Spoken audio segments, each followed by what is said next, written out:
just having a little fun, weren't you, girls? That's all. We were only trying.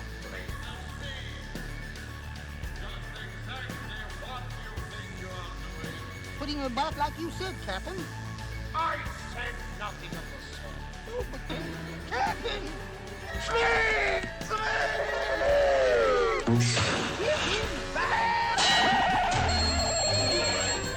Roll with the ship!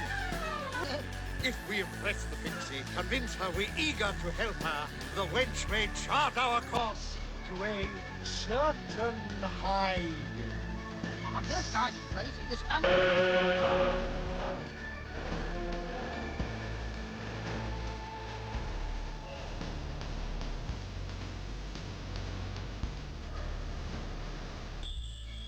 Forty faces best with dry man bluff. Dry man's bluff. Yes, yes. Pop's given a jump across Crocodile Tree, then... Nor by night.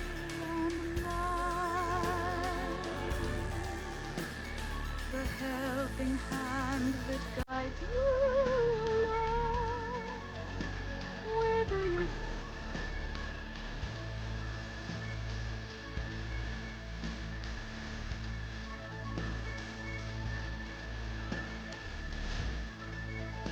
Right?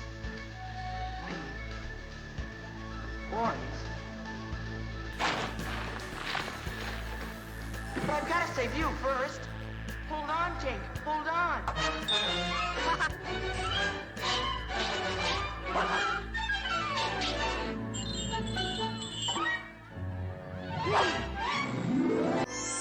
The original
The first thing Peter Pan asks Wendy to leave behind is London, her parents, or even the ground beneath her feet.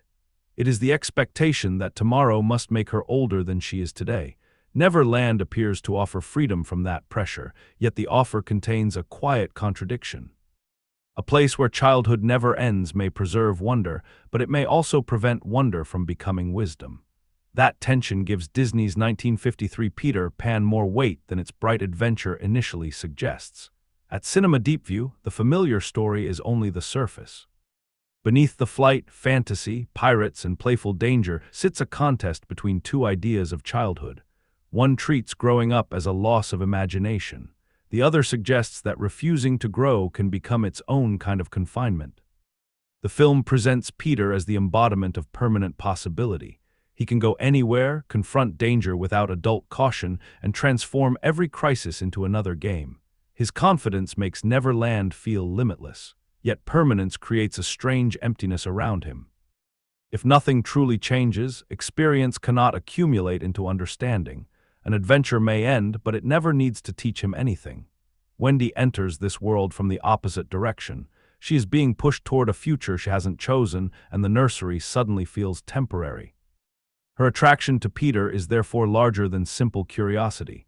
He represents an escape from a deadline. Flying away becomes a refusal, at least briefly, to accept that affection, responsibility, and identity must change with age. This creates the question guiding our deeper view. What does Neverland reveal about the difference between protecting childhood and refusing the responsibility of growing up? The distinction matters because the film doesn't treat maturity as a simple victory over imagination. Adulthood in the Darling household can seem rigid, embarrassed, and disconnected from the children's emotional world. Neverland answers that rigidity with color, movement, and possibility. The attraction is genuine.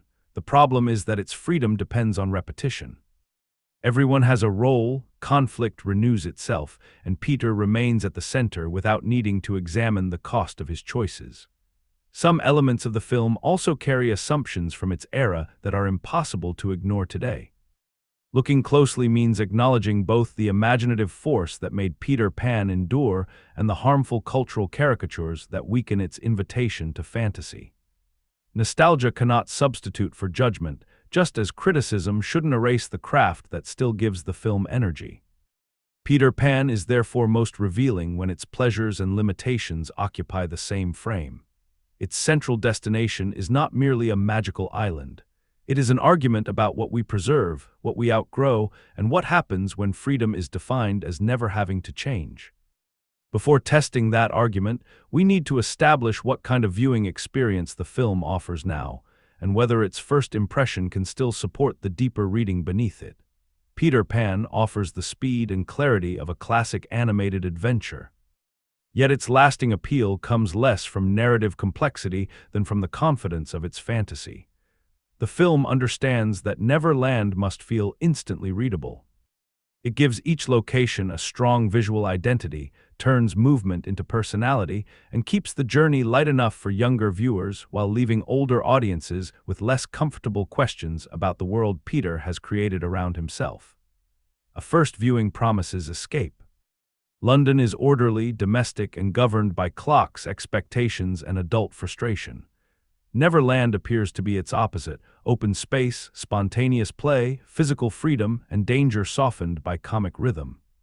The film invites the audience to enjoy that contrast before asking whether either environment is as simple as it seems.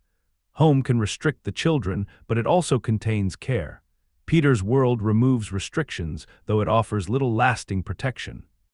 The movie's strongest immediate quality is its command of motion. Flight isn't merely transportation, it becomes the emotional form of release. Bodies that were confined to a nursery suddenly move over rooftops and through vast night skies. The animation gives this freedom a physical pleasure that doesn't require explanation. Peter glides with casual authority, while Wendy and her brothers move with the uncertainty of visitors, learning that imagination has consequences. That difference is essential. Peter belongs to the fantasy, so he rarely needs to question its rules. Wendy arrives with habits shaped by family, responsibility, and storytelling. She can participate in Neverland without entirely surrendering her ability to observe it. As a result, the film may carry Peter's name, but Wendy often provides its most useful emotional perspective. Through her, adventure becomes something to desire, evaluate, and eventually place within a larger life. The first reservation is equally visible. Several characters and comic sequences are built from stereotypes that reflect prejudiced attitudes embedded in the period of production. These moments aren't harmless simply because the film presents them brightly or because many viewers encountered them as children. They interrupt the fantasy by reducing a culture to caricature. Any current assessment has to recognize that damage directly rather than treating historical distance as an excuse. There is also a structural thinness beneath the energy. The film moves quickly between comic conflict, musical spectacle, pursuit, jealousy, and rescue, sometimes allowing excitement to replace development. Peter remains compelling as a force, but less complete as an interior character. That limitation can be read as deliberate because emotional stasis defines him, yet it still reduces the depth of certain relationships. Wendy's changing response often carries more meaning than Peter's behavior itself. Viewers drawn to expressive hand-drawn animation, brisk fantasy, and stories that operate through archetype will likely find much to appreciate. Those seeking layered characterization or a modern treatment of gender and culture may feel the film's age more sharply. Its charm is real, but it isn't evenly distributed. Some scenes retain a clean visual imagination, others reveal assumptions that deserve resistance rather than nostalgia. What keeps the movie from becoming a loose collection of adventures is a simple but effective mechanism. Wendy wants temporary freedom without losing the emotional security of belonging, while Peter wants companionship without accepting the change that real attachment demands. Neverland places those desires beside each other and lets their incompatibility generate momentum. Every invitation, rivalry, danger, and escape presses on that mismatch. The story moves because Wendy and Peter can share an adventure, but they cannot define its meaning in the same way. The story begins with Wendy caught between two definitions imposed on her by other people. To her father, she is approaching an age when the nursery and its imaginative habits should be left behind. To her brothers, she is the storyteller who keeps adventure alive. Neither role fully belongs to her. One pushes her toward a fixed version of adulthood, while the other asks her to preserve childhood for everyone else. Her visible wish is to delay the transition, but her deeper need is to discover whether maturity must mean surrendering imagination. The Darling household turns that private uncertainty into immediate pressure. Mr. Darling's frustration is comic, yet it carries authority. His decision that Wendy should leave the nursery gives the evening a deadline. The screenplay uses this domestic conflict efficiently because the proposed change is modest in practical terms but enormous in emotional meaning. Moving to another room becomes proof that time is advancing regardless of Wendy's readiness. Peter enters the story because Wendy's imagination has already given him a place inside it. He isn't introduced as a stranger who creates fantasy from nothing. He is almost the return of something she has been preparing to believe. His missing shadow is a clever narrative device because it makes an impossible character physically incomplete. Wendy helps restore it, and that act establishes the relationship in miniature.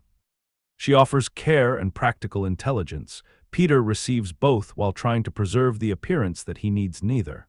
His invitation to Neverland arrives at the exact moment when London feels most restrictive. The timing matters more than the destination. If Wendy were completely secure about growing up, Peter's offer might be an entertaining diversion. If her home were entirely cruel, leaving would be a simple escape. Instead, the family is loving but imperfect, and Wendy is frightened rather than abandoned. That ambiguity gives her choice emotional substance. She isn't fleeing a place without love.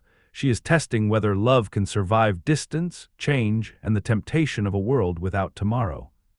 John and Michael join the journey partly because the story needs a group, but their presence also preserves Wendy's familiar responsibility. Even while flying beyond London, she remains the older sister who watches, explains, and responds to danger.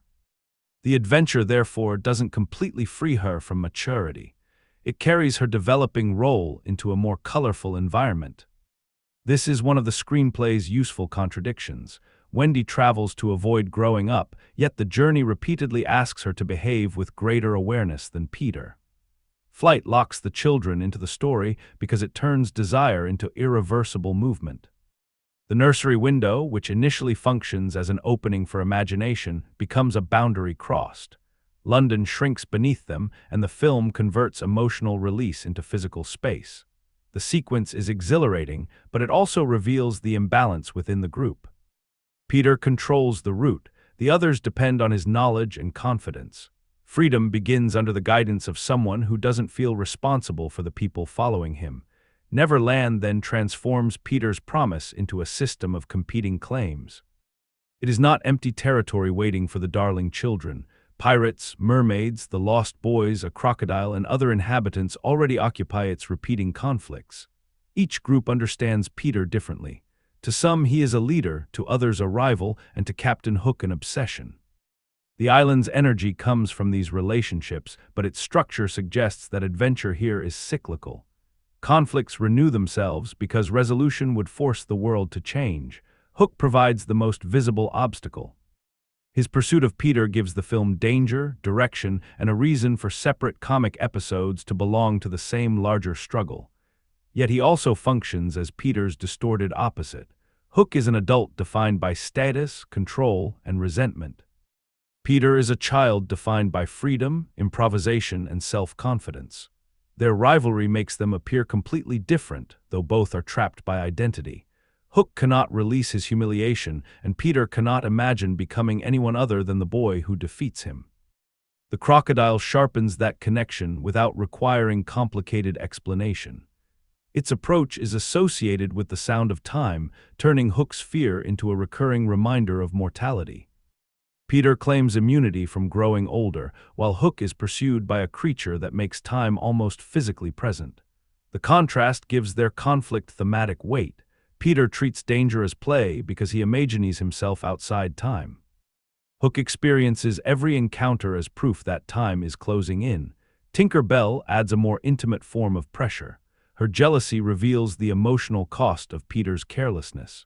He attracts devotion without understanding the responsibility that comes with it. Wendy's arrival changes existing relationships, and Peter often treats the resulting tension as if it were merely another game.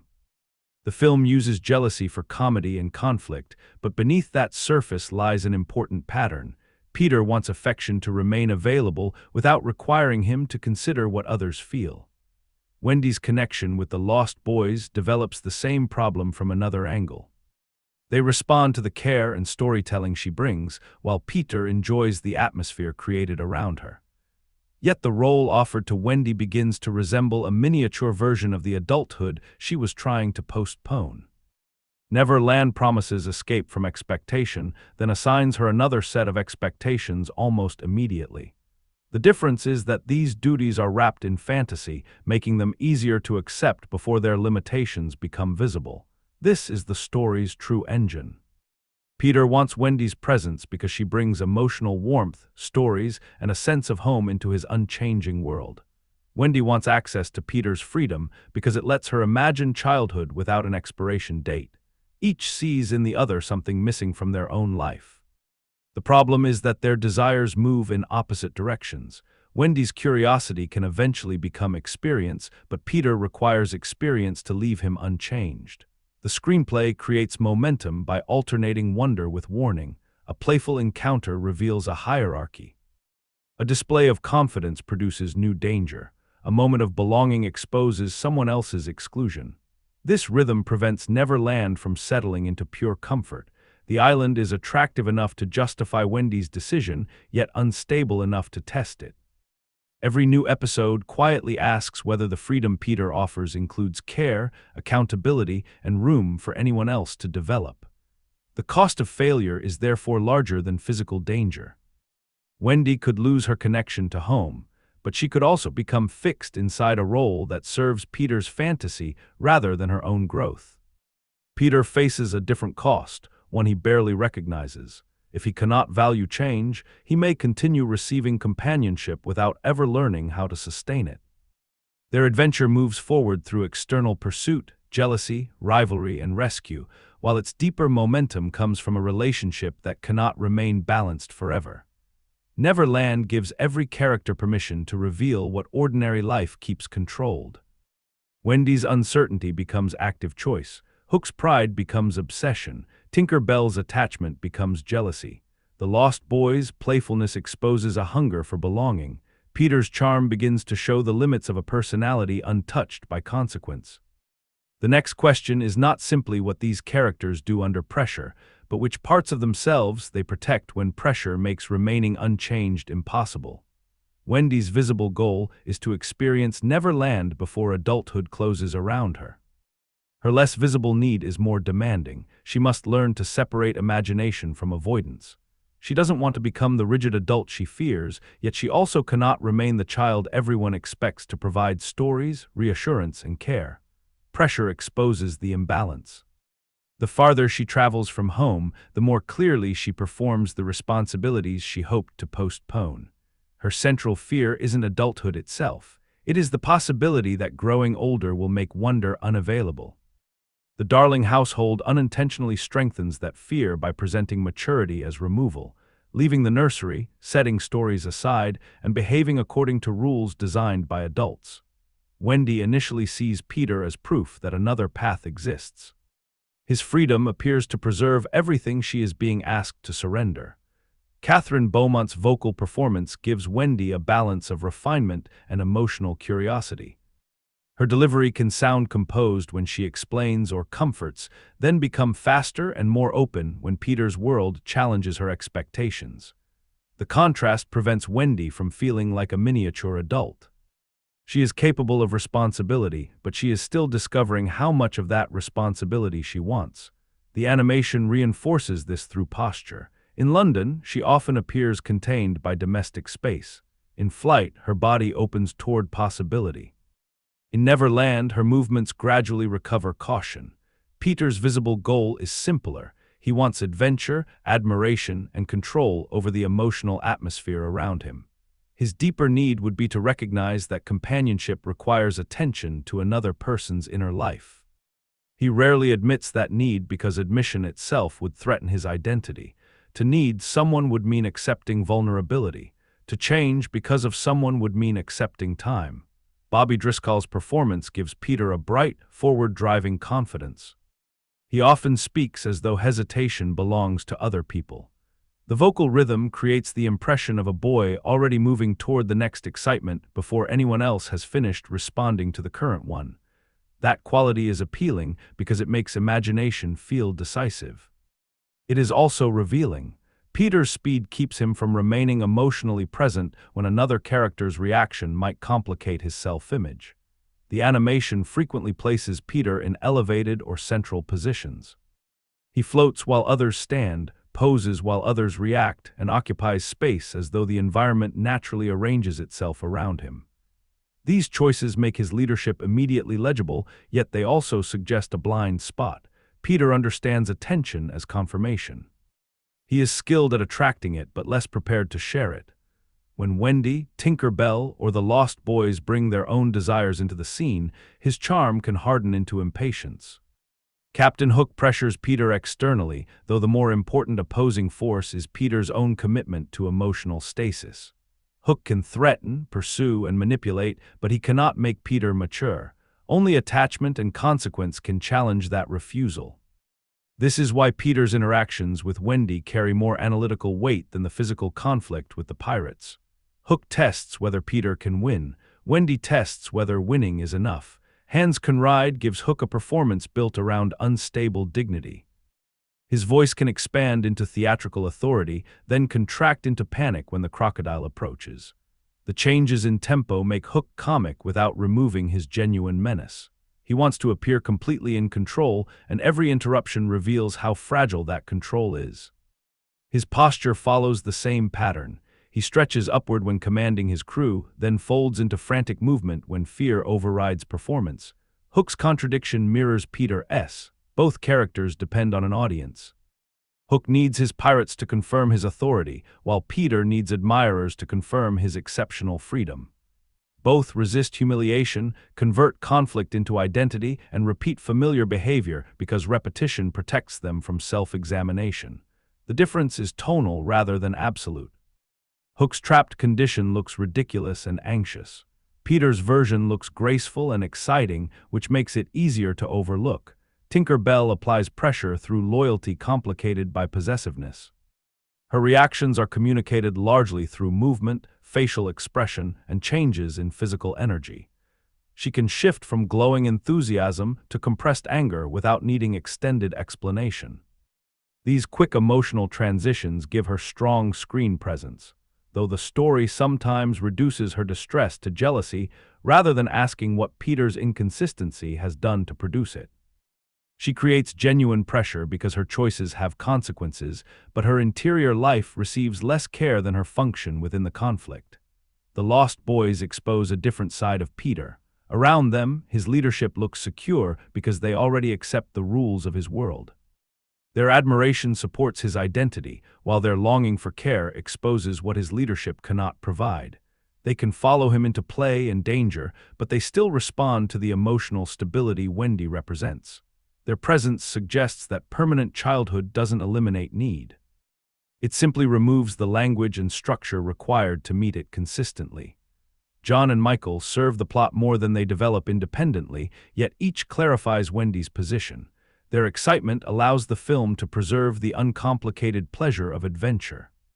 Wendy must hold that pleasure beside awareness. She notices relational tensions, understands danger differently, and recognizes that the fantasy asks more from her than it asks from her brothers.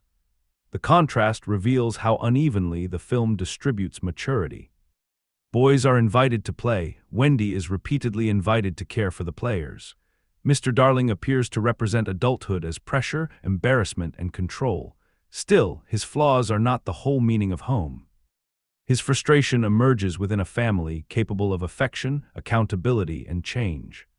The duality matters because a completely heartless father would make Neverland morally superior by default. Instead, the film presents domestic life as imperfect but responsive. Home contains conflict, yet conflict there can alter relationships. Neverland contains excitement, but its conflicts tend to renew the same roles. The relationship that most fully exposes Wendy and Peter is their attempt to imagine the same adventure for different reasons. Wendy treats the journey as an experience she can carry forward. Peter treats it as confirmation that forward movement is unnecessary. She begins by fearing that responsibility will destroy freedom. He behaves as though responsibility is freedom's natural enemy. Their affection can temporarily hide this disagreement, but pressure makes it visible through jealousy, danger, and competing ideas of belonging. This is where the film's deeper argument begins to emerge. Childhood isn't protected merely by refusing adulthood, and maturity isn't achieved merely by obeying adult rules. Growth depends on remaining open to change without treating imagination as something disposable. Wendy moves toward that possibility because pressure makes her reconsider what freedom requires. Peter remains compelling because he represents the temptation to avoid that reconsideration entirely. Their choices turn Neverland from a playground into a test of whether wonder can survive responsibility without becoming trapped by it. On the surface, Peter Pan is about traveling to a place where childhood can continue without adult interruption. Beneath that adventure lies a more specific pattern. Nearly every character is trying to protect an identity from change. Wendy fears becoming an adult who no longer believes in stories. Peter fears any experience that might require him to become different. Hook protects the image of absolute authority. Tinker Bell protects her place beside Peter. Even Mr. Darling defends his idea of respectable adulthood when the disorder of family life makes him feel ridiculous. Neverland turns these private anxieties into geography. It doesn't merely contain fantasy creatures and impossible locations. It arranges the characters according to the roles they want to preserve. Peter occupies the air and high places, spaces without firm boundaries. Hook belongs to a ship governed by rank, routine, and command. The Lost Boys live below the surface in a home that imitates security without fully possessing it. Wendy moves between these spaces because she hasn't settled into one definition of herself. This makes identity one of the film's supporting threads. Peter treats identity as something complete. He knows who he is because he repeats the same performance. Fearless leader, eternal child, opponent of Hook, object of admiration. Wendy experiences identity as unfinished. She can be a daughter, sister, storyteller, visitor, caretaker, and participant in adventure without believing that any one role should define her forever. Her uncertainty initially feels like weakness beside Peter's confidence, but the film gradually suggests that uncertainty may be evidence of growth. The recurring window gives that contrast a physical form. In London, it separates safety from possibility, family from fantasy, and routine from the unknown. An open window invites movement in both directions. It allows Peter to enter, but it also preserves the possibility of return. The image doesn't force Wendy to choose imagination or home as permanent opposites. It creates a threshold between them. That threshold matters because genuine maturity may involve moving across boundaries rather than sealing one world away. Peter's shadow introduces a related idea. A shadow is attached to a body but cannot lead an independent life, yet Peter's becomes detached and difficult to control. The comic problem quietly exposes his condition. He presents himself as complete freedom, though a part of him has been left behind in someone else's home. Wendy is the person who helps reconnect it. Her care restores the image Peter wants to project, while his response shows how uncomfortable he is with acknowledging dependence. One way to read the shadow is as the emotional consequence Peter refuses to carry. It follows him, imitates him, and remains inseparable from his presence even when he tries to treat it as an external inconvenience. Peter can escape adult time, but he cannot entirely escape need. The film doesn't develop this symbolism with complete consistency, yet the image provides a compact version of its central contradiction. Independence becomes performance when someone else must repeatedly repair what freedom leaves unattended. Time forms another thread, most clearly through Hook's fear of the crocodile. The creature's approach is announced by a clock-like sound, turning mortality into rhythm. Hook hears time before he sees danger. Peter, by contrast, behaves as if clocks belong to other people. He lives without a future tense that demands preparation, regret, or adjustment. Wendy stands between them. She fears time, but she can still imagine moving through it rather than defeating it. The film asks the audience to desire Peter's freedom while questioning its emotional price. This double invitation explains much of its endurance. The fantasy works because the wish to suspend consequence is recognizable. A person doesn't need to reject adulthood completely to understand the attraction of one more night before change arrives. Yet the film also shows that a world built to prevent loss can prevent development. If every conflict returns to its starting position, no relationship can become more honest than it was before. Responsibility is therefore not presented as simple obedience. Mr. Darling's behavior demonstrates how adult authority can become insecure and performative. He is concerned with order, appearance, and control, sometimes at the expense of listening. If he represented ideal maturity, Wendy's journey would only teach submission. Instead, the home she leaves is flawed. The deeper contrast is not between perfect adulthood and selfish childhood.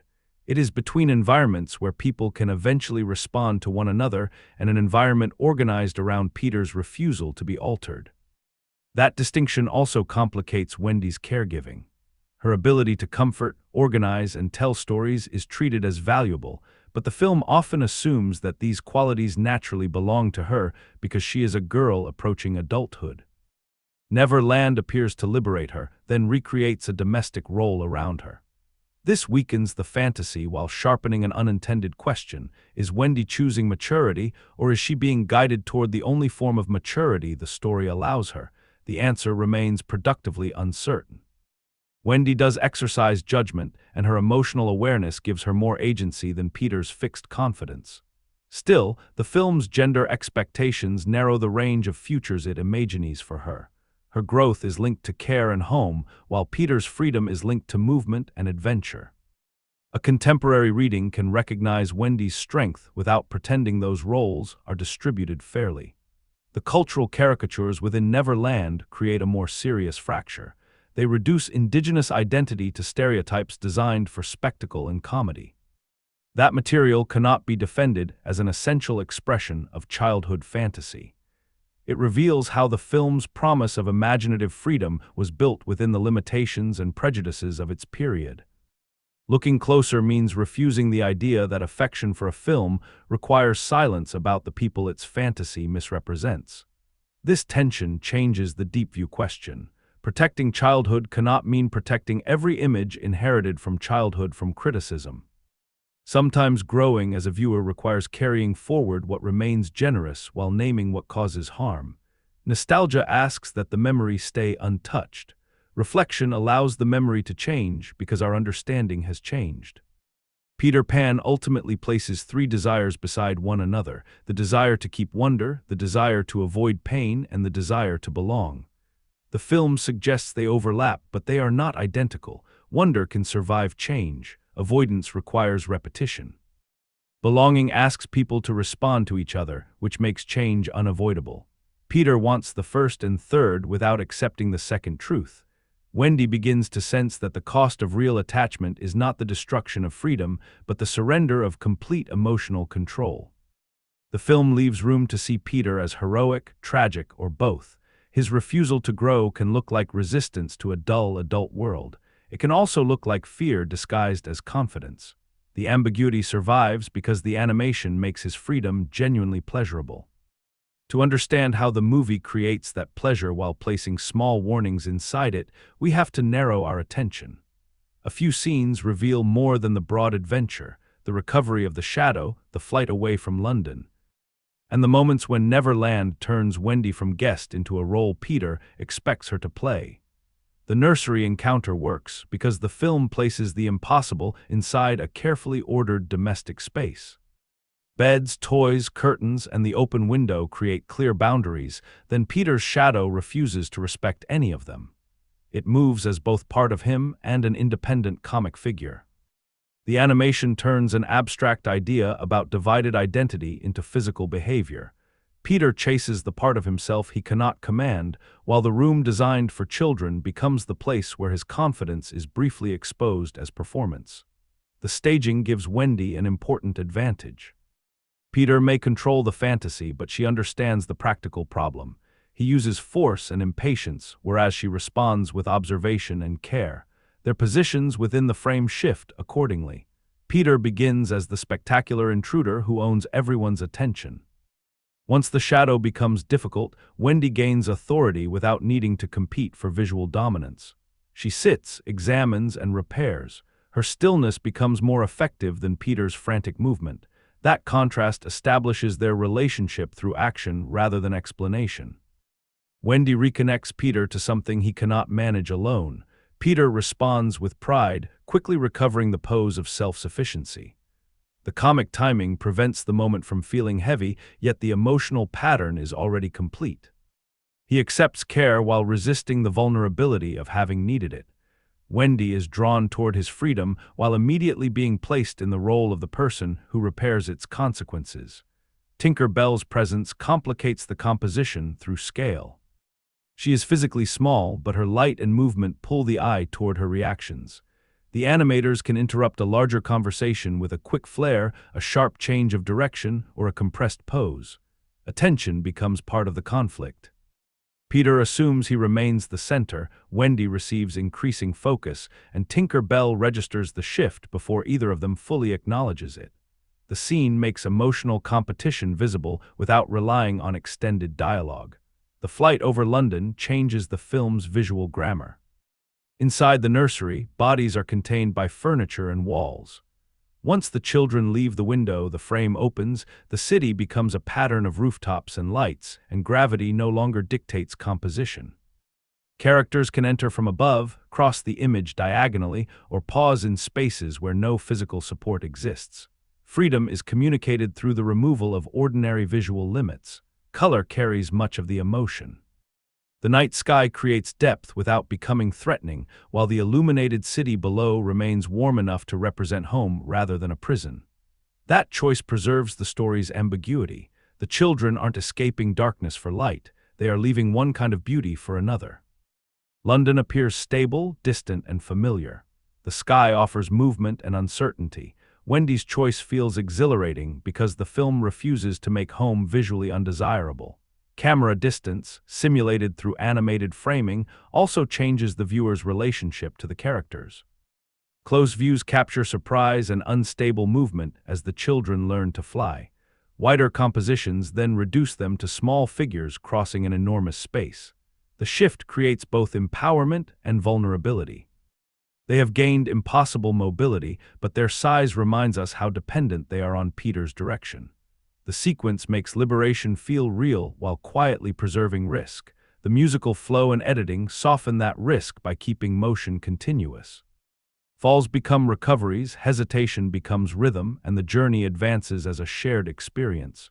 Peter rarely appears uncertain. His ease gives the sequence its confidence, but it also creates hierarchy. He doesn't learn alongside the others, he demonstrates what they must follow. Wendy's wonder is therefore mixed with reliance, a combination that will shape how she understands Peter's version of freedom. A different craft pattern appears whenever Captain Hook hears the crocodile approaching. These scenes are built around sound before image. The repeated ticking announces a threat that may not yet be visible, allowing Hook's body to react ahead of the audience's full confirmation. His authority collapses through timing. A commanding posture breaks, movement accelerates, and the surrounding pirates adjust from obedience to damage control. The humor depends on contrast rather than danger alone. Hook's costume, gestures, and vocal control present him as a figure of ceremony. The crocodile reduces that ceremony to panic. Editing shortens the distance between dignified preparation and frantic escape, making his identity appear unstable. He doesn't simply fear injury. He fears becoming the powerless version of himself that the sound always reveals. The ticking also gives time a place inside Neverland. Peter's world claims to resist aging, yet Hook is haunted by an audible clock. The sound cuts through fantasy with mechanical regularity. It implies that time hasn't disappeared, it has merely been assigned to the character most afraid of it. Hook hears every second as pursuit, while Peter treats endless repetition as freedom. The same island allows one character to ignore time and forces another to experience it as terror. These scenes test the guiding question from three directions. The shadow scene shows that refusing dependence doesn't eliminate it. The flight sequence shows why escape from responsibility can feel genuinely beautiful. Hook's panic shows what happens when identity is built around resisting change and humiliation. None of these moments states the film's argument directly. Their staging, movement, color, scale, and sound allow the argument to emerge through experience. The result is stronger than a simple lesson about growing up. Peter Pan makes resistance attractive before revealing its instability. It lets viewers feel the freedom of leaving the ground, then places reminders of dependence and time within the same fantasy. The next measure is whether the film's broader craft systems sustain that tension together, or whether the spectacle sometimes overwhelms the meaning beneath it. Peter Pan's craft is most persuasive when movement, color, sound, and spatial design work toward the same sensation. Freedom that feels irresistible before its limits become visible. The film doesn't build Neverland through detail alone, it builds it through contrast. London is organized around straight lines, enclosed rooms, furniture, and social positions. Neverland favors curves, vertical drops, hidden entrances, open skies, and spaces whose boundaries seem to change according to the action. The direction uses that contrast to make Wendy's emotional transition legible before she can explain it. In the nursery, movement is interrupted by objects and adult rules. Mr. Darling collides with the disorder he wants to control, while the children occupy spaces that are being reorganized around them. When Peter arrives, animation turns the room from a domestic container into a performance space. Curtains, beds, shadows, and the window become active parts of the scene. Fantasy doesn't replace the environment, it teaches the environment to behave differently. Flight expands this principle. The animation removes the need for characters to remain attached to a floor, and composition begins to express emotion through altitude. Peter often occupies the highest or most confident position. Wendy and her brothers drift, fall, recover, and gradually learn to inhabit the frame. Their movement carries personality. Peter's clean directional lines suggest certainty. Wendy's softer adjustments preserve wonder and caution. John and Michael bring more unstable comic energy. The backgrounds support this freedom by reducing London to an illuminated pattern. Individual streets matter less than the sense of a complete world shrinking beneath the children. The city remains visually warm, so the departure doesn't feel like a rejection of home. Instead, distance alters its meaning. The production design allows Wendy to experience London as both limitation and belonging within the same sequence. Neverland introduces denser colors and more exaggerated silhouettes. The island looks less governed by practical scale. Pirate architecture, rocky spaces, water, forests, and underground areas fit together according to imaginative logic rather than realistic geography. This helps the story move quickly between tones.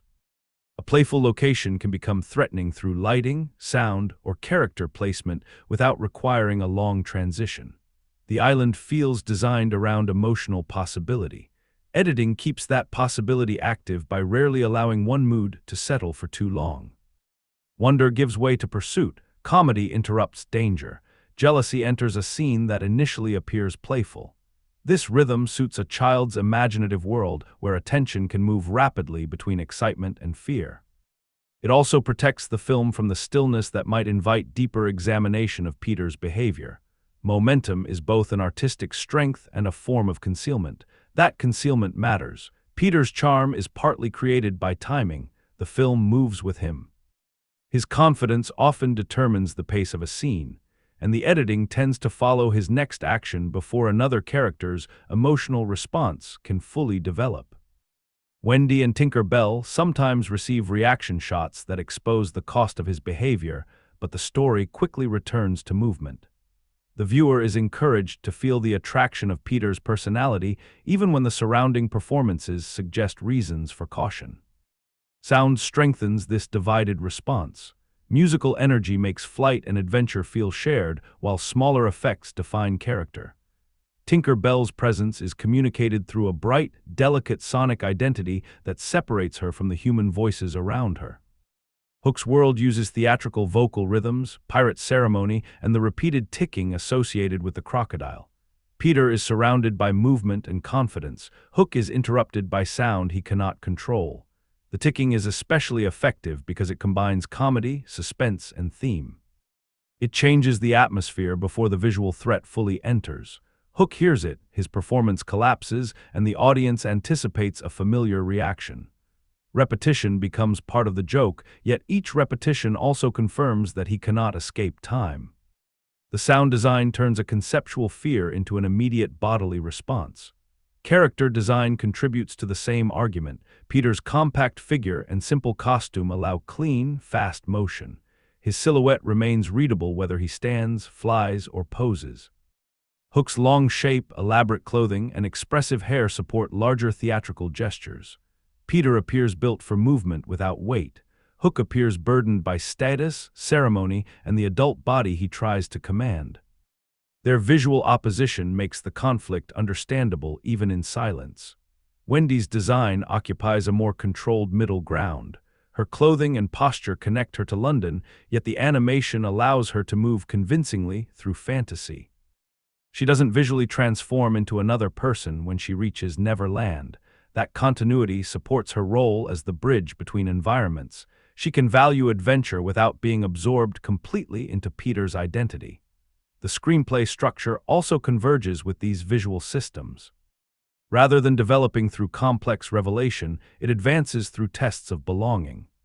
Wendy enters Peter's world, encounters its relationships, assumes responsibilities within it, and gradually gains information about what permanent childhood actually demands. Each episode introduces a new surface attraction while adding pressure to her original wish.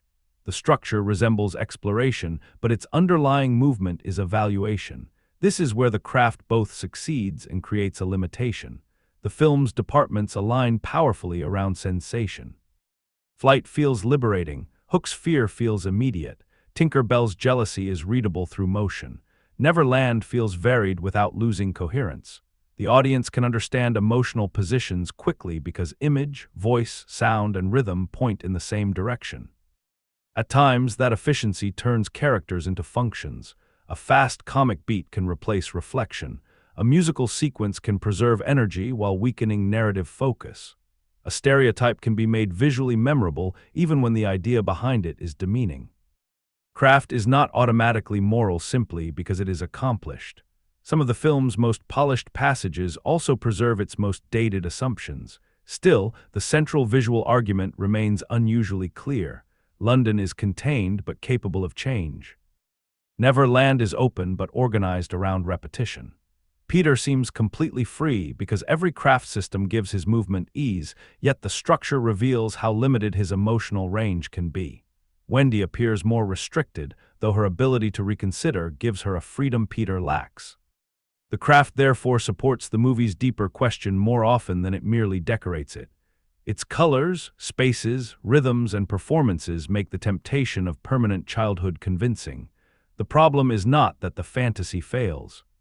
The problem is that it succeeds so vividly that the film must work harder to expose its cost. Where that balance weakens, pleasure begins to hide limitation, and the movie's most consequential friction comes into view. the film's most consequential weakness is its portrayal of indigenous characters. They are presented through racial caricature, simplified behavior, and imagery designed to make an entire culture function as exotic scenery and comedy. This isn't a minor detail hidden at the edge of the adventure. The material occupies enough attention to shape how Neverland defines difference, and it asks the audience to accept dehumanizing stereotypes as part of the fun. The damage affects more than cultural sensitivity. It weakens the film's central idea about imagination. Neverland is supposed to represent freedom from the narrowness of ordinary life. Yet its fantasy depends on a narrow and prejudiced image of people outside the story's white European viewpoint. A world that celebrates imaginative possibility while denying complexity to an entire group contradicts its own promise. The problem is therefore ethical and artistic at the same time. The strongest defense is historical context. The film emerged from an entertainment culture in which such stereotypes appeared widely, and it adapted source material that already contained harmful representations. That context helps explain how the material reached the screen and why earlier audiences may have been encouraged to overlook it. Explanation, however, doesn't turn the portrayal into a neutral artifact. A film can reflect its period and still deserve direct criticism for what it communicates. Another defense is that nearly every population in Neverland is exaggerated. Pirates, mermaids, children, and animals all operate through broad comic types. Yet exaggeration alone isn't the issue.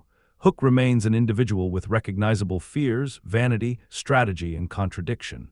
Tinker Bell has distinct emotional reactions. The Lost Boys possess separate visual identities.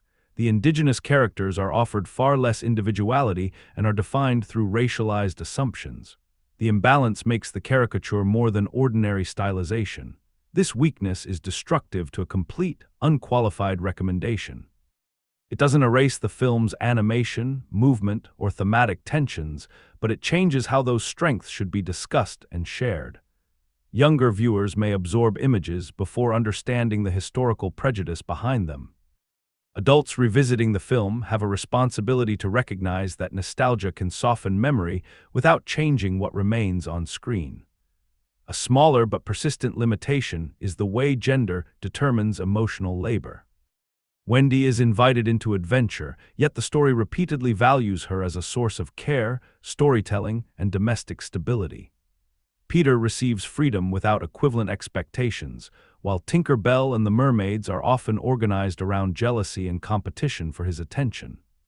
These choices reduce several potentially rich relationships to rivalry around a boy who rarely examines his own conduct. The reasonable defense is that Wendy's emotional awareness makes her stronger than Peter in important ways. She can interpret situations, reconsider choices, and recognize needs beyond her own. The film doesn't portray care as worthless. On the contrary, it suggests that care creates belonging where Peter's charisma cannot. Still, giving Wendy this strength doesn't fully answer why responsibility falls so unevenly upon her. Her maturity becomes admirable partly because the boys are allowed to avoid the work she performs. The episodic structure creates one further friction. The film moves with confidence, but some adventures function more as attractions than as developments. Energy remains high while character growth pauses. This can be defended as appropriate for a fantasy built around the scattered logic of play. Neverland should feel like a place where one excitement replaces another. The cost is that Peter's emotional limitation sometimes remains an interesting implication rather than a fully tested dramatic conflict. These flaws are not equally tolerable. The episodic thinness is largely inseparable from the film's brisk charm. The gender limitations deserve sustained resistance but coexist with a Wendy who still carries meaningful agency. The racial caricature is more damaging because it asks real people to bear the cost of the fantasy's entertainment. It cannot be repaired by visual beauty or historical distance. Peter Pan is most honestly evaluated by holding attraction and objection together. Its craft explains why the film remains memorable. Its limitations explain why memory alone is not a sufficient judgment. The goal is neither to protect the movie from criticism nor to pretend that criticism makes every successful element disappear. A deeper view allows affection to become more responsible by refusing to confuse familiarity with innocence. That friction also changes the wider question around the film. Peter Pan is not only a story about whether children should grow. It is now a test of how audiences grow in relation to the stories they inherit. The fantasy can remain visually powerful while our judgment of its assumptions changes. That evolving response places the film within a much larger history of adaptation, cultural influence, and changing expectations. Peter Pan entered cinema with a cultural life already established through J. M. Barrie's stage work and later prose. Disney's 1953 adaptation didn't invent the boy who refuses adulthood, but it helped fix a particular version of him in popular memory. Green clothing, airborne confidence, bright adventure, and a Neverland shaped for animated spectacle. For many viewers, the adaptation became the reference point through which every later version would be judged. That influence matters because adaptation always selects. Barrie's idea contains tenderness, unease, and a sharper awareness that childhood cannot be preserved without loss. Disney retains parts of that melancholy, especially in the distance between Peter and Wendy, while reorganizing the material around movement, comedy, music, and clear visual conflict. The result is more immediately accessible, though less interested in remaining inside the emotional discomfort of Peter's condition. Within Disney Animation, the film stands as the studio's 14th animated feature. It arrived during a period when the studio was again building large fantasy adventures around recognizable literary sources. Its visual clarity and compact character designs made the world easy to extend beyond the film. Peter's flight, Hook's ship, the ticking crocodile, and the London skyline became images capable of surviving as attractions, illustrations, merchandise, and references independent of the complete narrative. That extended life strengthened the film's cultural position while also simplifying it. A single image of children flying above London can represent freedom without carrying the story's questions about responsibility. Peter can become a symbol of eternal youth without the loneliness or emotional limitation attached to that condition. Cultural memory often preserves the invitation and loses the warning. Later adaptations have repeatedly returned to the imbalance between Peter and Wendy, sometimes giving Wendy more agency or exploring Hook as more than a comic adult enemy. Those revisions don't automatically improve every element, but their recurrence shows where the 1953 film leaves pressure unresolved. Its confidence creates characters that are instantly readable, while its brevity limits how fully those characters can question the roles assigned to them. The film's meaning has also changed as audiences have become less willing to overlook its racial stereotypes. Material once protected by family brand familiarity is now more openly recognized as harmful. That shift doesn't rewrite what the filmmakers placed on screen. It changes the conditions under which the movie is viewed. Historical context becomes necessary, especially when presenting the film to children, because visual pleasure can make prejudice appear ordinary. This creates a broader question about classics.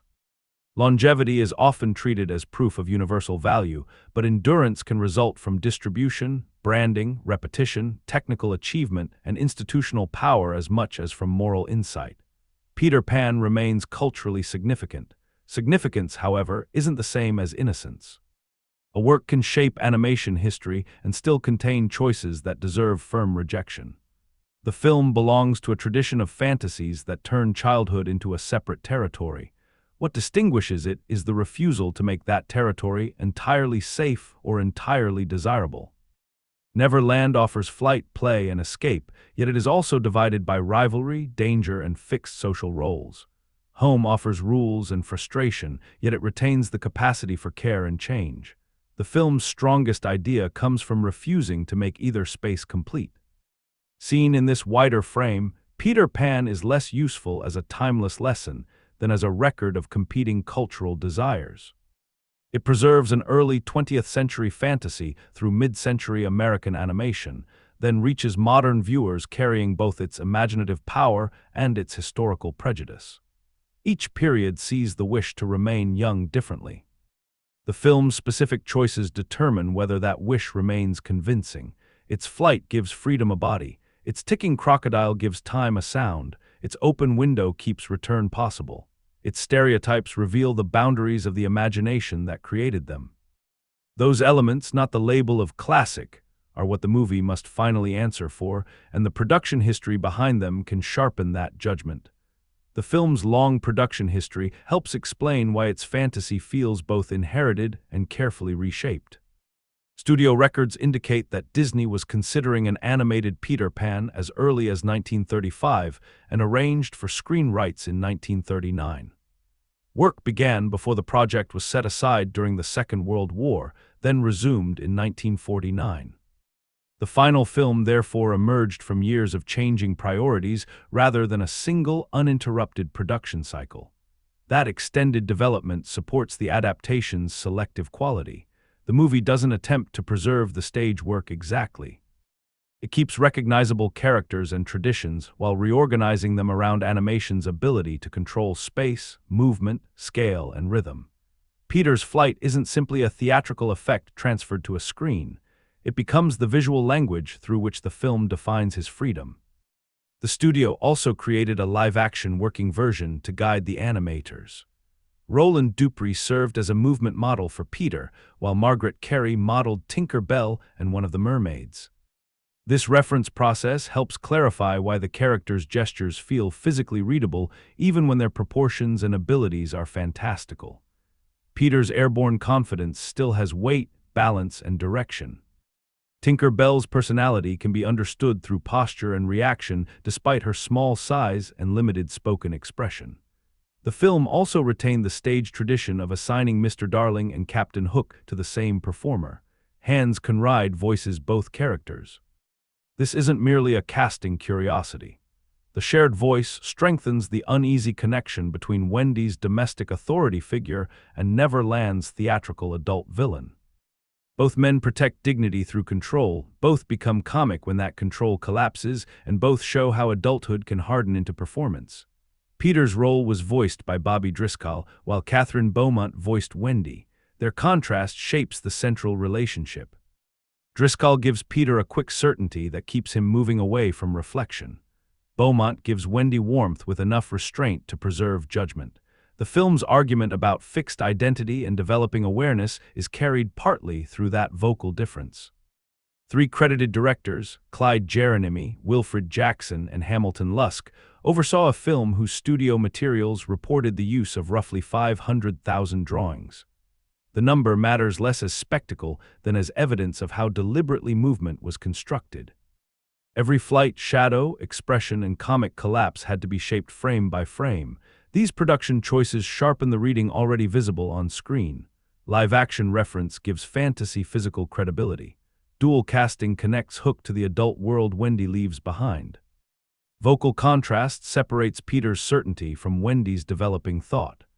Years of adaptation turn a theatrical idea into an animated world where freedom is expressed through motion. The production receipts don't replace interpretation. They confirm that the film's central tensions were built into its voices, bodies, and spaces. A strong alternative reading begins by refusing to treat Peter's permanence as emotional failure. What if he isn't trapped by childhood but protecting a form of freedom the adult world repeatedly misunderstands? London introduces maturity through rules, embarrassment, social appearance, and the removal of Wendy from the nursery. From this angle, Peter's refusal to grow isn't avoidance. It is resistance to a culture that confuses development with obedience. The evidence is substantial. Peter moves through space with an independence no adult character possesses. He creates a community for children who lack ordinary homes, confronts threats directly, and treats imagination as a lived reality rather than a private comfort. His certainty gives the lost boys structure. His courage repeatedly prevents Hook's authority from becoming absolute. If adulthood is represented by Mr. Darling's insecurity and Hook's obsession with control, remaining a child may look like a rational moral choice. Wendy's attraction to Neverland can support this reading as well. She doesn't travel merely because she fears responsibility. She responds to an environment where impossible thought becomes physical action. Flight validates the part of her identity that London is beginning to restrict. Her stories matter there. The children listen to her, and her imagination has social power. Neverland doesn't simply delay her future, it reveals capacities that domestic expectation might otherwise reduce. This alternative also questions whether change is inherently superior to consistency. Peter's refusal to become someone else allows him to preserve loyalty to play, courage, and wonder. Adults often celebrate growth while discarding qualities they once valued. From that perspective, Peter protects a continuity that Wendy risks losing. His emotional limitations may be less a warning against childhood than an accusation directed at a world that offers children such an unattractive model of maturity. The original reading becomes less certain whenever Peter's freedom produces real good. His confidence isn't empty in moments of danger. The lost boy's admiration isn't based entirely on illusion. Neverland can be unstable, yet it gives abandoned or displaced children a shared identity. Peter may avoid responsibility in relationships, but he also carries forms of responsibility that the film expresses through action rather than emotional conversation. Still, the alternative leaves important questions unresolved. A community organized around one person's fixed identity can offer belonging without equality. Peter allows others to join his world, though he rarely permits their changing needs to alter its rules. His resistance protects imagination, but it also protects his authority. Freedom becomes incomplete when everyone else must adapt while the leader remains untouched. The original interpretation explains those relational costs more convincingly. Wendy doesn't merely submit to adulthood, she learns to evaluate both worlds. Her capacity to move between imagination and responsibility is broader than Peter's ability to remain inside one condition. Growth, in this reading, isn't surrender. It is the ability to revise a choice after experience has changed its meaning. The counterreading remains necessary because it prevents Peter from becoming a simple case study in immaturity. His refusal contains value. The adult world does narrow possibility, and the film gives real force to his resistance. The mistake would be assuming that because his rebellion protects wonder, every consequence of that rebellion must also be defended. My position sits between admiration and concern. Peter is right that growing older can become a language for abandoning imagination. Wendy is right that belonging cannot survive without responsiveness. Neverland proves that childhood deserves protection, but Peter's relationships suggest that protection becomes confinement when it forbids development. The film is richest when neither side entirely defeats the other. That unresolved balance prepares the film for a revealing second view. Once Peter is seen as both guardian and gatekeeper, ordinary gestures begin to carry new weight. Certain patterns of framing, attention, sound, and space quietly show who is permitted to move, who is expected to care, and which characters understand the cost of staying exactly the same. A second viewing changes the open nursery window from a simple entrance into the film's most important spatial signal. At first, it appears to represent possibility. Peter can enter, imagination can cross into ordinary life, and Wendy can leave without passing through the adult-controlled spaces of the house. Later context gives the window a second meaning. It is valuable not only because it opens outward, but because it can remain open for return. The direction repeatedly distinguishes doors from windows. Doors belong to ordinary movement, rules, and social permission. Characters enter rooms through them when the household is functioning as expected. Peter uses the window because he exists outside those expectations. Wendy's decision to follow him initially celebrates that escape from structure. On a rewatch, the frame quietly asks whether freedom depends on rejecting every doorway or simply knowing that one boundary need not become permanent. Peter's shadow carries a similar shift. During the nursery scene, it functions as physical comedy and a reason for Wendy to connect with him. After seeing how Peter handles attachment, the shadow looks less accidental. It becomes the part of him that can separate, remain behind, and require another person's care. Wendy repairs the problem before she understands how often Peter's freedom depends on others managing what he refuses to notice. His performance around the subject of mothers also becomes more revealing. Peter invites Wendy partly because her storytelling and care can fill a lack within Neverland. Yet his enthusiasm often tightens when those qualities create loyalties he cannot control. On a first viewing, this can read as ordinary childish jealousy. On a second, the pattern suggests that Peter wants the comfort associated with home without accepting the mutual obligations that make a home sustainable. Watch how frequently Peter becomes still only when attention shifts away from him. His usual identity is motion, flying, posing, leading, fighting, laughing. Brief pauses allow uncertainty to appear. They are short enough to pass unnoticed because the film quickly restores his energy. Those moments matter precisely because he doesn't explain them. The animation lets posture reveal what his confident voice refuses to admit. Tinker Bell's light also operates as more than magical decoration. Its movement registers emotional distance. When she feels secure, her energy follows Peter's rhythm. When Wendy changes the balance, the same brightness becomes sharper and less stable. A rewatch makes her jealousy less isolated. It belongs to a larger attention system in which Peter inspires devotion but rarely manages it responsibly. The ticking associated with the crocodile gains thematic force through repetition. Initially, it is a comic warning that allows the audience to anticipate Hook's panic. As the film's concern with growing older becomes clearer, the sound begins to connect Hook's fear with Peter's refusal. One character hears time everywhere, the other behaves as though it cannot reach him. Their opposition is therefore built not only through action, but through different relationships with the same invisible force.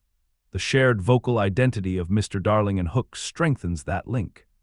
Even without production knowledge, their performances echo through inflated authority and sudden humiliation. Once the dual casting is recognized, Neverland's villain can be read as Wendy's exaggerated fear of adulthood, commanding, anxious, theatrical, and pursued by time.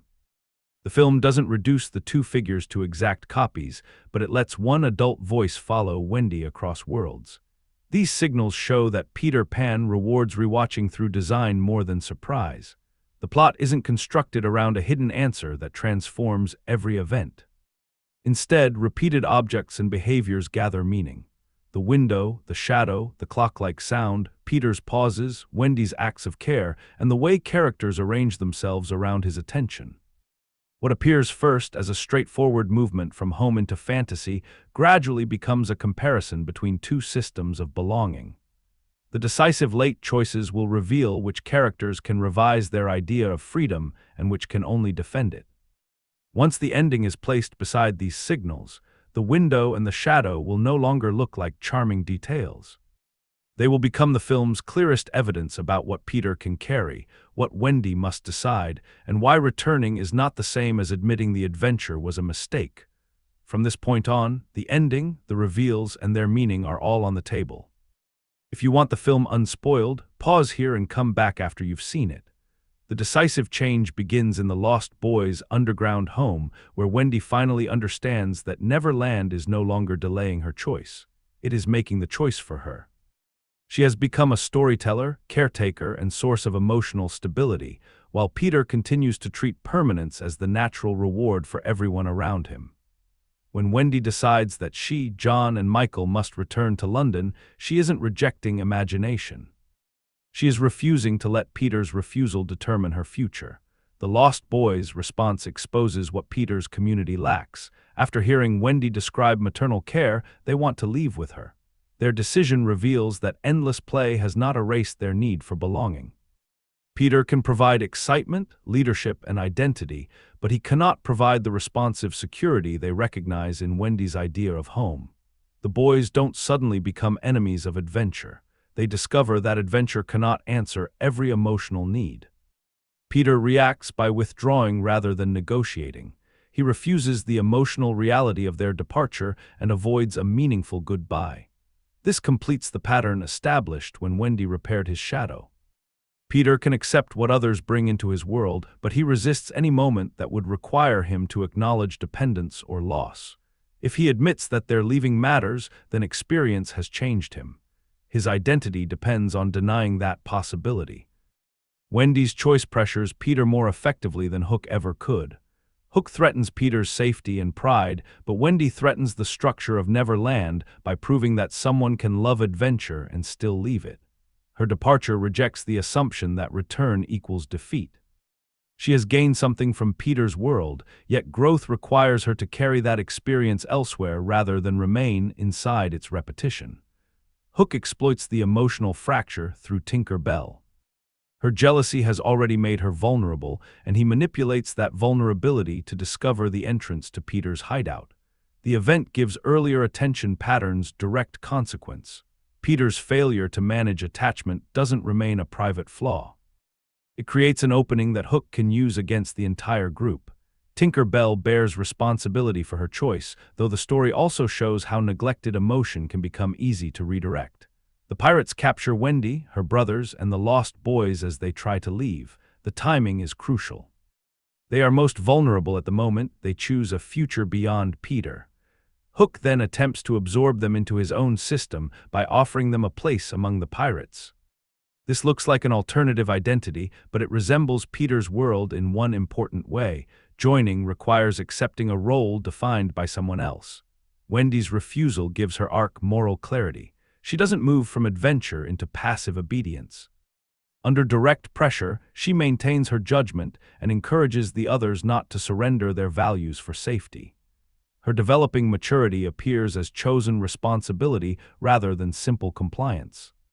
She understands the danger, but she also understands that survival without agency would reproduce the confinement she is trying to escape. Peter, meanwhile, receives a package presented as though it came from Wendy. Hook has turned Peter's unresolved feeling about her departure into a weapon.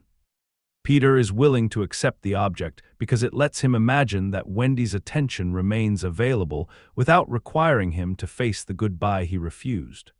The trap works through emotional denial before it works through physical danger. Tinker Bell escapes and reaches Peter in time to intervene. Her decision reverses the earlier betrayal without pretending it never occurred. She moves from possessive attachment toward costly care. The film keeps the moment within family adventure intensity, but its meaning is substantial. Tinker Bell protects Peter when doing so offers her no control over him and no guarantee of restored status. For once, devotion is separated from possession. Peter's response reveals a capacity the earlier reading could underestimate. Faced with Tinker Bell's suffering, he pauses. The film allows concern to interrupt his usual momentum. He doesn't become a different person permanently, but the moment proves that his emotional limitation isn't the absence of feeling. It is his resistance to sustaining the vulnerability that feeling demands. That distinction makes Peter more complex. A completely uncaring Peter would reduce the film to a simple warning about selfishness. Instead, he can respond intensely when consequence becomes immediate. His weakness is continuity. He can care during crisis, rescue those in danger, and show loyalty through action. What he cannot easily do is let those experiences revise his identity once the crisis has passed. Peter reaches the pirate ship and frees the captured children. The rescue restores his heroic function, though it doesn't erase Wendy's agency or Tinker Bell's intervention. Victory is collective even when Peter occupies the center. Wendy resists Hook's pressure, Tinker Bell warns Peter, the children refuse absorption into the pirate system, and Peter provides the force that breaks their confinement. The final duel with Hook turns their thematic opposition into physical rules. Hook pressures Peter into fighting without relying on flight, temporarily removing the ability that makes him seem beyond ordinary limits. Peter's willingness to accept the condition can be read as pride, courage, or both. He risks being placed on Hook's ground rather than controlling the terms through movement. Peter still prevails, and he initially allows Hook to leave rather than destroying him. Hook then attacks again, remaining trapped inside the rivalry even after defeat. His inability to stop repeating the conflict leads him back toward the crocodile. The ending treats this comically, with Hook fleeing while the creature follows, but the symbolic resolution is precise. The adult most terrified by time remains pursued by it because he cannot imagine an identity beyond resentment.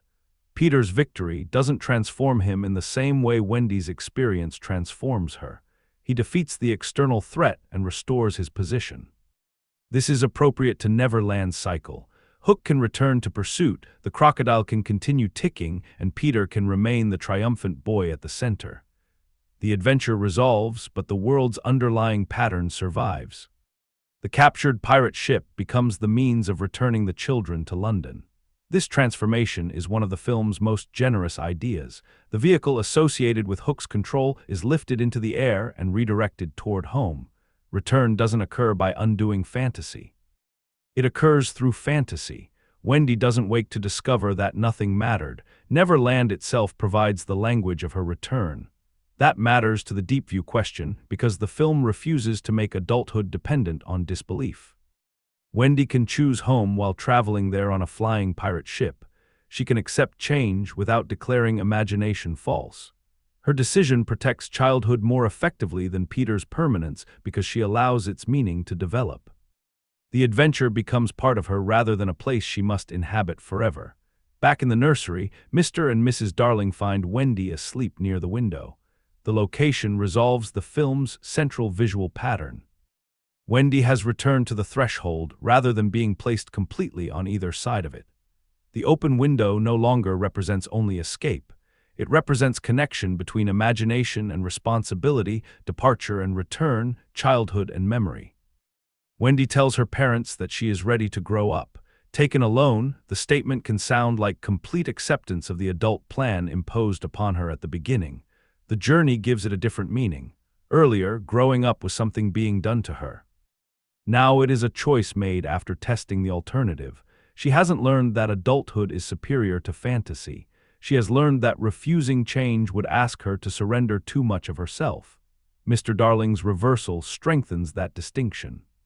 He is no longer rigidly determined to remove Wendy from the nursery, and his changed response suggests that adult authority can be revised.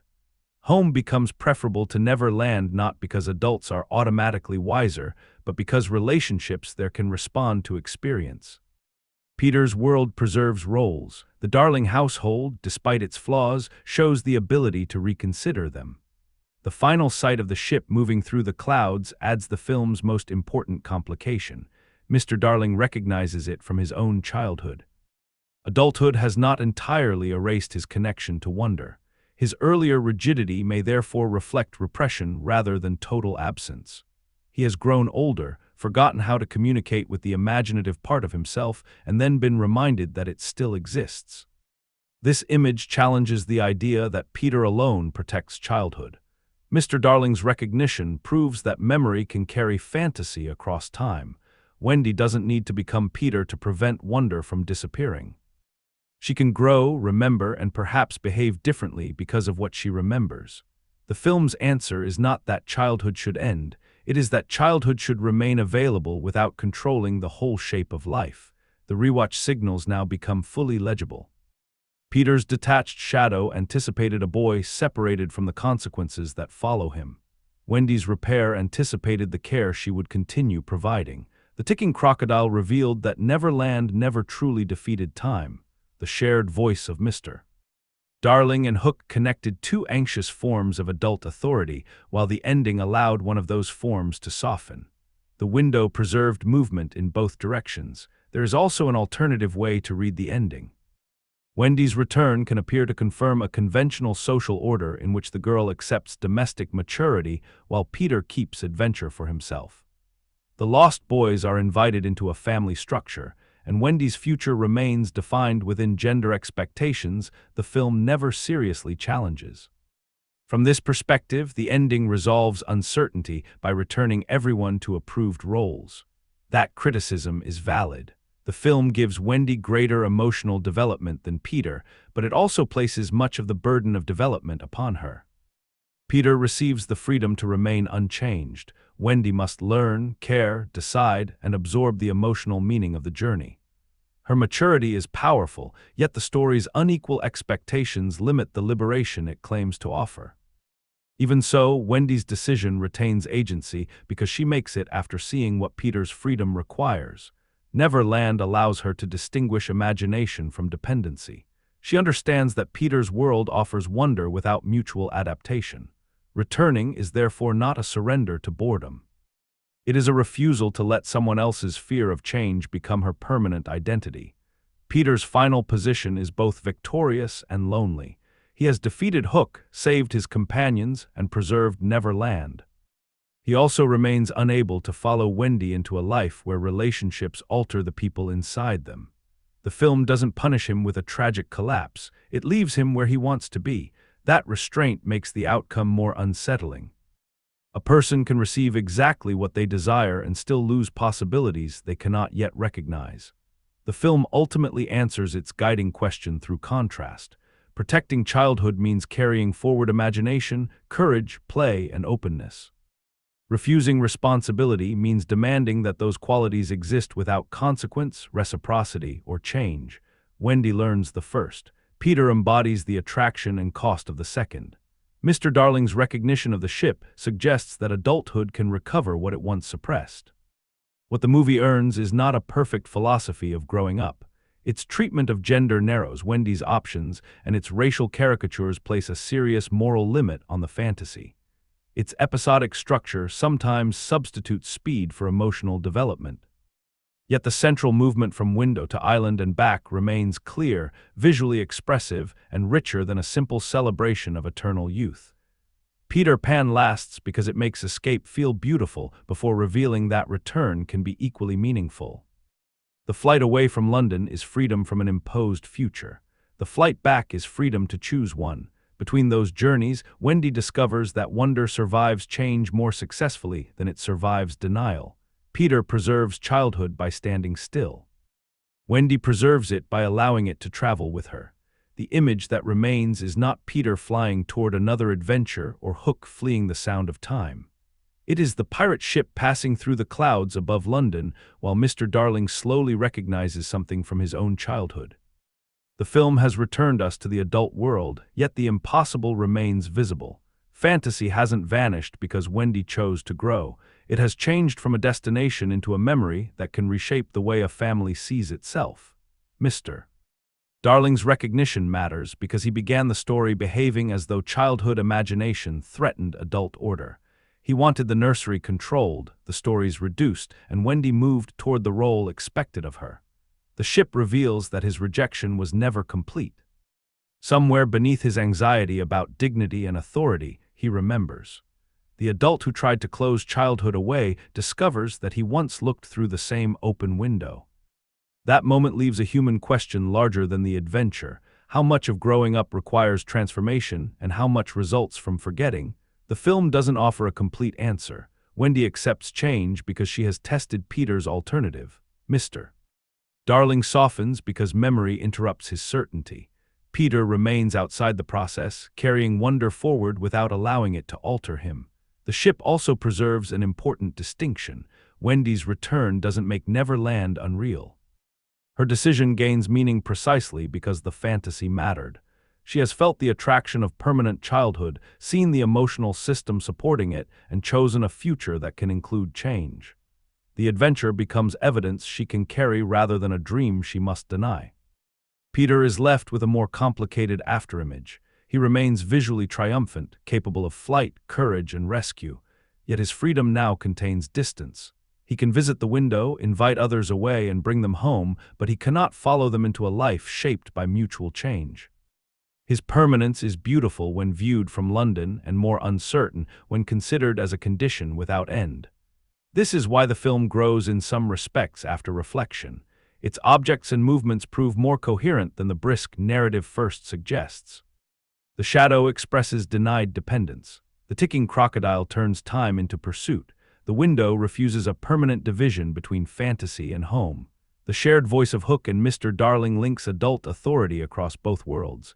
Wendy's two flights transform escape into chosen return. The film also shrinks when reflection reaches its cultural and gender assumptions. Its racial caricatures become more damaging, not less, when separated from childhood nostalgia. Wendy's development remains meaningful, though it takes place within a story that assigns care and emotional responsibility unevenly. Tinker Bell's strong visual personality is frequently narrowed into jealousy. The freedom offered by Neverland is not imagined equally for every character. That combination prevents a simple final emotion. Peter Pan can still produce delight through movement and color, then interrupt that delight with choices that deserve firm criticism. The film's age explains the coexistence but doesn't resolve it. A mature response doesn't require pretending the beauty is false or treating the harm as insignificant. It requires holding both with enough clarity that nostalgia no longer controls the verdict. The guiding question asked what Neverland reveals about the difference between protecting childhood and refusing the responsibility of growing up. The final image offers the film's best answer. Childhood is protected when its wonder remains visible from the adult world. It becomes confinement when preserving it requires a person to avoid change, loss, accountability, and reciprocal care. Wendy's strength lies in crossing the boundary twice.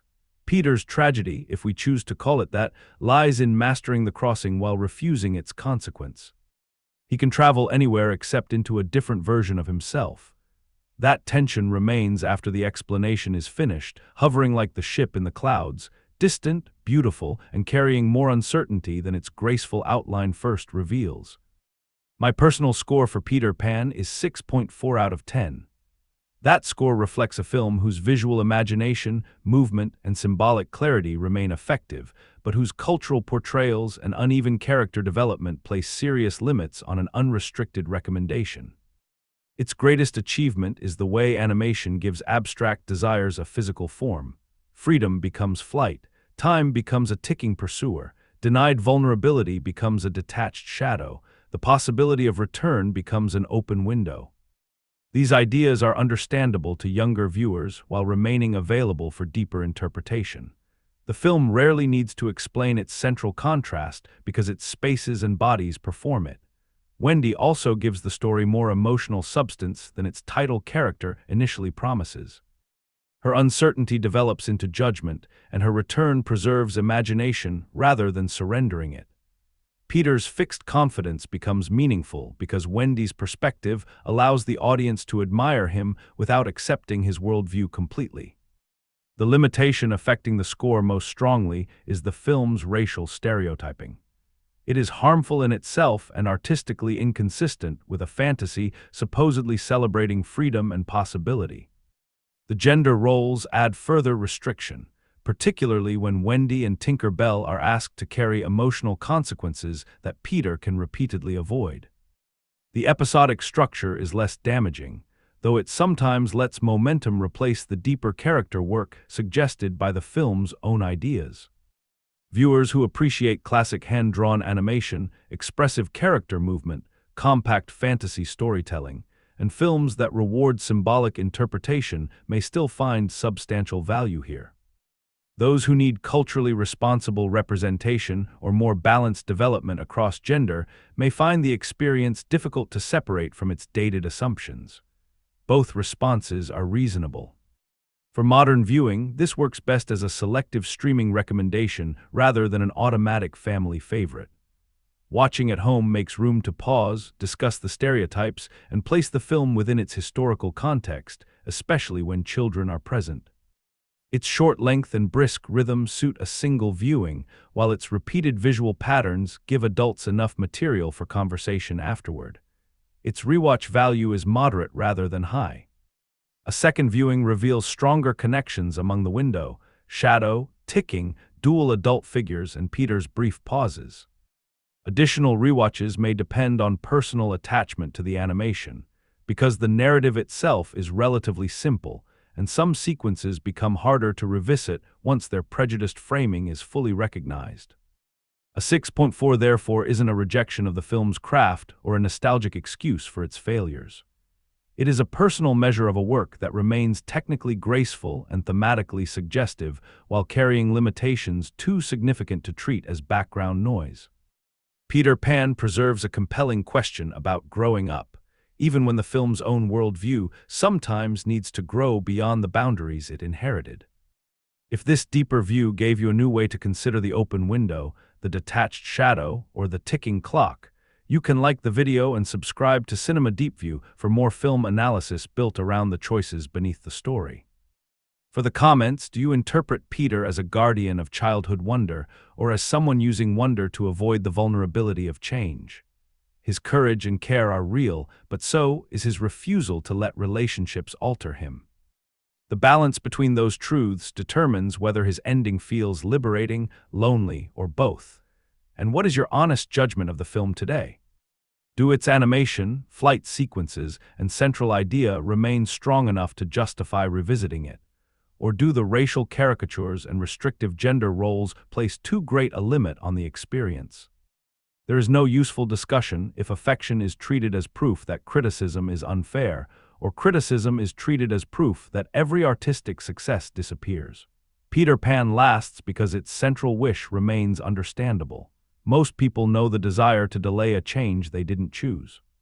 The film's deeper value comes from showing that escape and freedom aren't always identical. Wendy leaves the ground to resist an imposed future, then returns because she has earned the right to define that future differently.